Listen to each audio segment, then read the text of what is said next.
Hello everybody, this is Catholic Dad, episode number 151. Traditional Catholic education versus secular universities.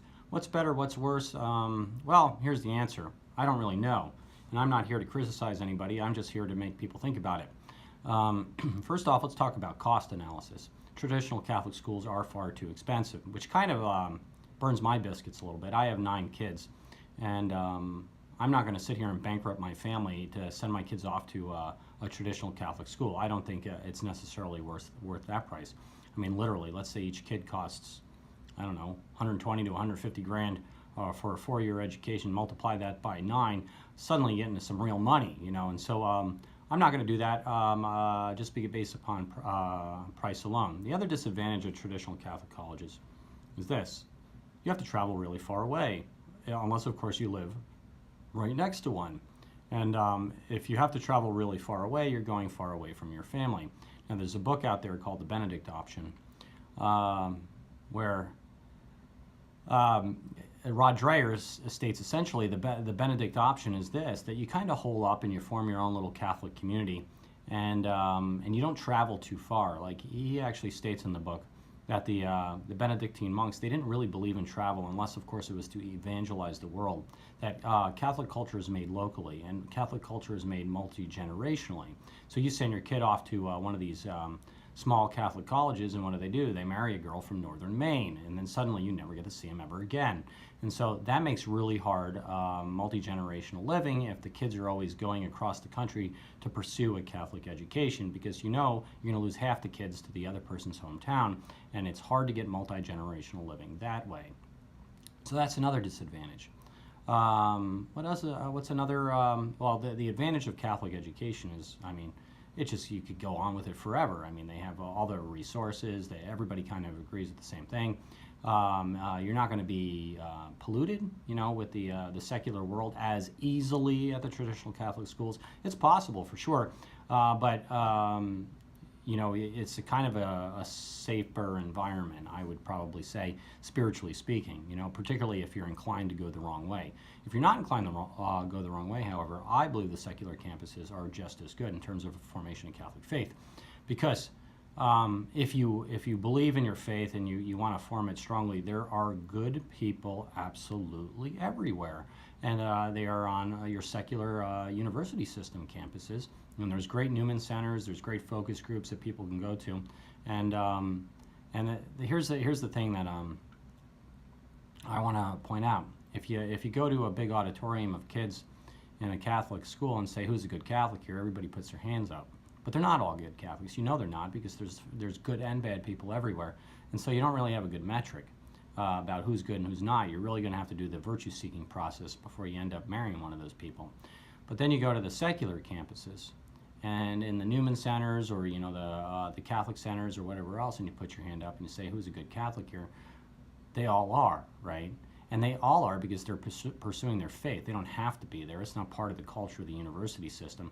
And they're there because they want to be there, not because their parents want them to be there.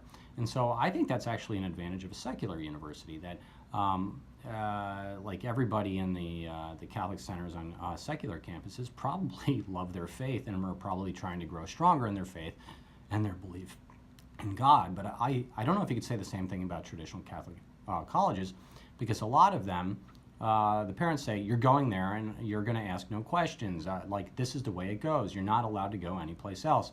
And so therefore you send some kids inclined to the wrong direction to the Catholic schools, but they're wolves in sheep's clothing. So be wary, everybody.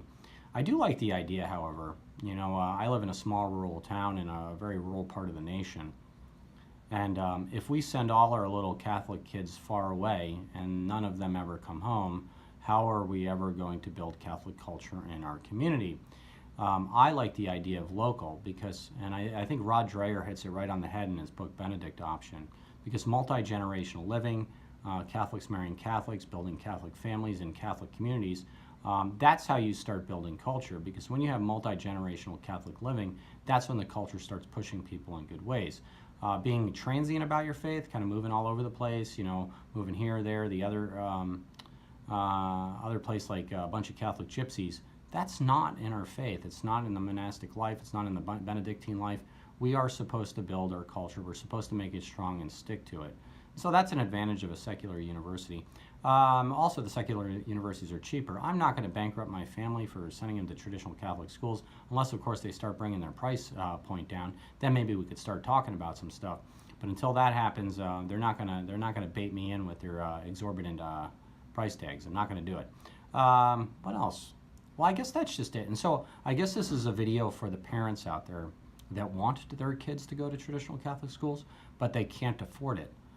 If you can't afford it, I think you're going to be fine as long as your kids are well formed. You send them to a secular university and point them in the direction of the Catholic Church and say, go search for your faith. You could find it anywhere. You could find your faith as a hermit, right? You don't need a whole bunch of people around you. You don't need a whole bunch of professors telling you what your faith and what isn't, or what's in your faith and what isn't. You could actually figure it out on your own through intrinsic reasoning and natural law, and like YouTube channels like this one.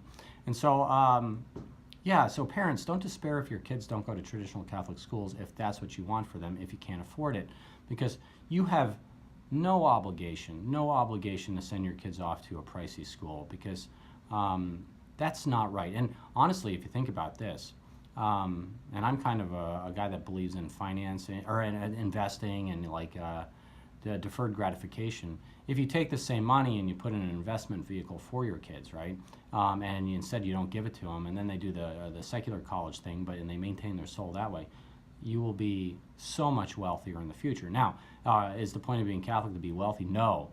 But if you're wealthy, you will be able to care for your families so much better in the future. You will, because kids are expensive, old people are expensive. You're caring for the elderly, the sick, the indigent. It's expensive, and so the more money you have, and the better directed you are towards the formation of the faith, the better off you are, and the better off society is too. You want rich Catholics, you do, because if you do that, then you can actually care for the people around you. What else did I want to say? I guess that's it. I think Catholic colleges are probably wonderful. I didn't get to go to one, predominantly because I didn't have the money, right? And I wasn't also oriented in that direction at that point in time. But don't despair if you're going to the state schools. If you got a bunch of good Catholics that go to a state school, suddenly you have a good Catholic state school, right? And so there you go. And this is Catholic Dad making you think about it. Please like or subscribe, and get to Mass, live a sacramental life, and pray the daily rosary. God bless you all.